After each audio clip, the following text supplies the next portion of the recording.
your parents have? हर कण निशाचरी ही चेष्टाएं हो रही। कभी देखी है 2 crore in cash. भक्ति तो की जा सकती है, ऐसा नहीं कि भक्ति नहीं हो सकती है। विभीषण जी लंका में रह के भक्ति कर लिए, जहाँ हर क्षण निशाचरी ही चेष्टाएं हो रही। अब गंदी से गंदी चेष्टाएं हो रही, खुले में ऐसे जिंदा मनुष्यों को, पशुओं को खा रहे हैं, आचरण बहुत गंदे कर रहे हैं। ऐसी उच्च कोटि की भक्ति विभीषण जी की कि भगवान सराहना करते हैं। महादेव जी भी कहते हैं, उमा ये देखो विभीषण संत है, उमा संत कहे यही बड़ाई। जब भगवान के सामने आते, तुम सरीखे संत प्रिय मोरे। ऐसा नहीं है कि हम भजन नहीं कर सकते, पर हाँ ये जरूर है कि भजन की अनुकूलता होने पर भजन में ज्यादा रुचि बढ़ती, प्रतिकूलता होने पर एक विक्षेप सा मालूम देता है। प्रतिकूल वातावरण में भजन करना बहुत कठिन है ना, पर अगर कर ले गए तो फिर तुम्हें कोई परास्त भी नहीं कर सकता। अनुकूलता में भजन करने पर प्रतिकूलता परास्त करती है। तो प्रारंभ में जब हमसे कोई बात करता तो अखंड भजन का एक भाव बना था कि निरंतर नाम जप करेंगे। तो अब गुरुजनों के पास रहना, समाज में रहना, तो बोलना ही पड़ता था। तो जैसे आपसे बात कर रहे हैं तो आपके चेहरे पर लिख रहे हैं, अभ्यास है ना, बार बार जी हाँ, कम बोलना, कम उत्तर देना, और नाम आपके चेहरे। तो हम आपकी तरफ देख रहे हैं तो आपको लग रहा है बड़ी एकाग्रता से देख रहे हैं, हम अपना काम कर रहे हैं।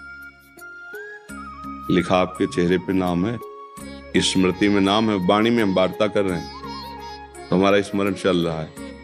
बहुत साउंड जब बजते तब हमें विक्षेप होता, तो हम साउंड में रहकर अभ्यास किया। जहाँ साउंड बजते वहीं खड़े हो जाते, घंटा 1.5 घंटा निरंतर मंत्र, मतलब हम कहीं कमजोर ना हो जाएं। जहाँ बाजार है वहां भी खड़े होकर भजन करना, एकांत है वहां भी भजन करना, भूखे रहकर भजन करना, खूब भोजन पा के भजन करना। हर स्थिति में अभ्यास किया जाता है ना। जिसे अब आर्मी का जवान पहाड़ में, ठंडी में, गर्मी में, सामान में, जल में, सब जगह उसको फिट किया जाता है कि ऐसी परिस्थिति में भी आप अपना कार्य पूरा कर लें। ऐसे ही भजनानंदी भगवान का पार्षद होता है। तो आपके ऊपर बड़ी कृपा है कि आप नवीन अवस्था में आप भगवत चिंतन पर महत्व दे रहे हैं। तो आप निश्चिंत, आपके साथ भगवान है, भगवान का स्मरण है। बस किसी से आपके द्वारा गलत नहीं होना चाहिए। आप देख रहे हो गलत व्यवहार कर रहा है, मृदु भाव, वो उसकी रुचि है। बाजार है, जिसका मन आवे जो खरीदे। तो आप आए हो कर्म भूमि में, उसका मन है वो गंदा कर्म करना। अगर पूछे तो बता सकते हैं कि आपका मार्ग गलत है, हमने संतों से ऐसा सुना है, जो आप आचरण करते हो गलत है। अपनी तरफ से नहीं कहना, अपनी तरफ से अगर हाथ मिला रहा, हाथ मिला रहा, ऐसा लगे कि मेरे जैसा ही है, पर आप अपनी चतुराई से। भजन करने वालों के लिए उदाहरण दिया गया है, जैसे एक व्यभिचारिणी पत्नी, समझ रहे ना, अपने पति के साथ घर में रहते हुए भी वो सोनी लगा ऋषभ करे, उसका चिंतन अपने जो जिस पर पुरुष से मित्रता की है उसका होता रहता है। किसी बहाने से दरवाजे में निकलेगी कि कहीं वो आ तो नहीं रहा है, पति के पास रहते हुए भी उसका चिंतन उसी के पास रहता है। वो तो मान लो गलत मार्ग में है, पर वो हमको हर जगह गुण देखना है। वहां से एक गुण मिला कि जैसे वो सबके साथ व्यवहार करती हुई, हंसती, बात करती हुई, चेष्टा करती हुई, कोई जान न पाए, और वो पर पुरुष से लगाव रखती है, ऐसे ही घर परिवार में रहते हुए परम पिता परमात्मा से यदि लगाव किया जाए, बहुत आराम से हो सकता है। देखो, हमारा हृदय केवल चाह ले कि मुझे भजन करना, तो कोई नहीं रोक सकता, क्योंकि अंदर की बात है ना। हम बाहर से आपके साथ खेलेंगे, हंसेंगे, बात करेंगे, पर अंदर एक पीड़ा है। प्रभु मिले भजन, तो बार बार चित्त वृत्ति प्रभु, जहाँ हमारा लगाव होता है वही हमारी चित्त वृत्ति जाती है।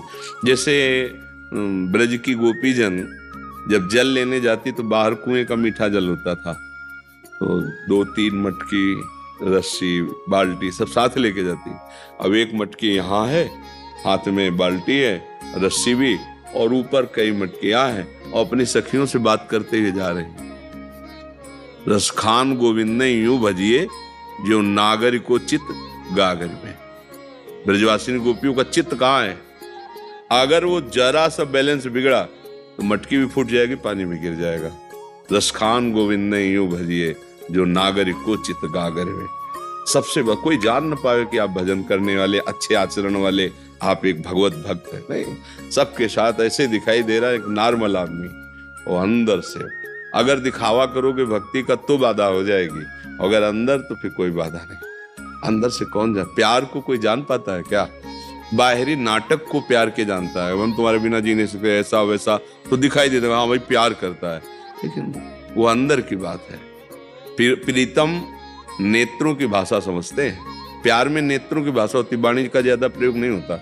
प्यार में जिससे प्यार होता है नेत्रों की बात, एक बार भर नेत्र देख लिया वो इतने में जी जाएगा अपने प्यारे को। कामी की बात नहीं कह रहे, प्यार में एक बार भर नेत्र देखने की चाह होती है, उसको सुख प्रदान करने की। कैसे हम आचरण करें, कैसा हम भाव करें जिससे हमारा प्यारा सुखी हो जाए।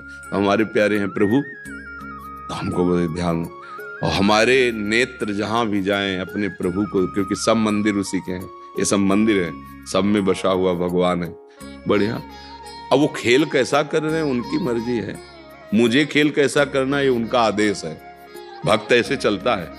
भक्त अपने लोग क्या करते हैं, भगवान ने कहा ऐसा नहीं करना चाहिए तो हम सबको सुधारेंगे, वो खुद बर्बाद हो जाता है, सुधर नहीं पाता है। आप सुधरो, आप भगवत, तो उनको क्या देखे, वो लीला है उनकी, तमोगुणी रजोगुणी लीला है उनकी हो रही है, हमारे ही प्रभु की है। अंदर से भावना करनी, पर ये भावना जल्दी नहीं होती, पवित्र हृदय में होती है, और बिना इस भावना के इतने बड़े जंजाल है ना, फंस जाओगे। भला कहीं ऐसा होता है, भला कहीं ऐसा होता, अरे वो कर तुम अकर तुम अन्यथा कर तुम, अपने आप से अपने आप में खेल रहा है, हमें चलना है, तो बहुत अच्छा है। पर उसमें ये नहीं कि भजन नहीं कर सकते, हम खुद अभ्यास की बात कह रहे हैं, जिसे देख रहे हैं उसमें नाम लिख रहे हैं, बात कर रहे हैं, और भाव है मेरे प्रभु मेरे सामने, खत्म किया। हमारा चिंतन चल रहा, हमारा हृदय का चिंतन सुधरना चाहिए, और वो कहीं नहीं बिगड़ सकता, कहीं नहीं बिगड़ सकता। आपको इत्र लेने जाना है मान लो श्री जी के लिए, तो आप पूरी बाजार में घुसते चले जाएंगे, कहीं कुछ बिक रहा है, कहीं कुछ बिक रहा है, आपको किसी से कोई परेशानी नहीं है, आप सीधे इत्र की दुकान में जाके इत्र लेंगे, चले आएंगे। अब ये थोड़ी कि आप सब बाजार हटा दी जाए, केवल इत्र की ही रखी जाए, ऐसा नहीं हो सकता है। सबकी पसंद है, कोई मिठाई खरीद रहा है, कोई वस्त्र खरीद रहा है, आप इत्र लेने जा रहे हैं श्री जी के, तो आपके दिमाग में इत्र और लक्ष्य इत्र की दुकान, तो पूरी बाजार चीर कर चले जाएंगे, आपको कोई विक्षेप नहीं। समझ रहे ना, ऐसे ही संसार में रहा जाता है। हमारा लक्ष्य है भगवान का दर्शन, भगवान का भजन, भगवान की प्राप्ति। अब पूरे संसार में आप डोलो, उसी का सारा ये बाजार लगा हुआ है, आपको क्या लेना है? हमको जो लेना है बस हमको वही मतलब नाम लेना है और रूप दर्शन करना है, और जितना बन सके सबको सम्मान देना है, अनुकूलता देना। वो भले पापाचरण करने वाला वो जानेगा, हमारे सामने है बात। हमारी मंद मुस्कान, हमारा प्रेम भरा व्यवहार उसको परिवर्तित करेगा।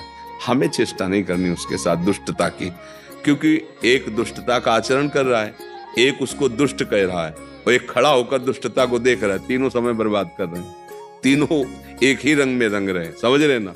हाँ, ना हमें दुष्टता देखनी है, ना हमें दुष्टता का आचरण करना है, ना दुष्टता की बात चिंतन करनी है। हमें तो नाम चिंतन करना है, भगवान को पाना है। तो इस भाव से चला जाए। अध्यात्म अलग उल्टा मार्ग है संसार से। संसार के मार्ग का अगर आप अनुसरण करेंगे तो लड़ाई झगड़ा ही होता रहेगा। तो अब वो तो गंदी बात करता था, आप अपने हृदय को गंदा कर रहे हैं। इसलिए बहुत चतुराई की जरूरत है, बहुत चतुराई की जरूरत है। विवेकवान वही है जो अपने को बचा के निकल जाए, कोई उसे पकड़ ना पावे। समझ रहे ना जी? हमें बहुत अच्छा लगा भाई, जैसे आप नई नई अवस्था के बच्चे ऐसे चलते हो ना तो हृदय में शीतलता होती। नहीं, आजकल जलन बढ़ रही है कि गंदे गंदे आचरण, गंदे गंदे नशा नई अवस्था के बच्चे करते, तो लगता है जब ये हमारी नई पीढ़ी है हमारे भारत की, यही जब बिगड़ जाएगी तो फिर आगे होगा क्या? न शास्त्र को कोई मानेगा, न संतों को मानेगा, न धर्म को जानेगा, तो पतन ही पतन है। जब सही मार्ग नहीं तो भटकना ही भटकना है। जैसे आप सब नए बच्चे उत्साहित होते हैं तो लगता है हमारा जीवन सार्थक है, कि अगर आप लोग हो तो आपकी संतानें, आपका परिवार, आपकी समाज, जब आप धर्म व्यवस्थित रहेंगे ना तो फिर वैसी व्यवस्था बनती है। भगवान कृपा करें, बुद्धि शुद्ध रहे, शरीर स्वस्थ रहे और मन प्रभु की आज्ञा और प्रभु के नाम में रहे, तो हमारा जीवन सार्थक हो जाएगा।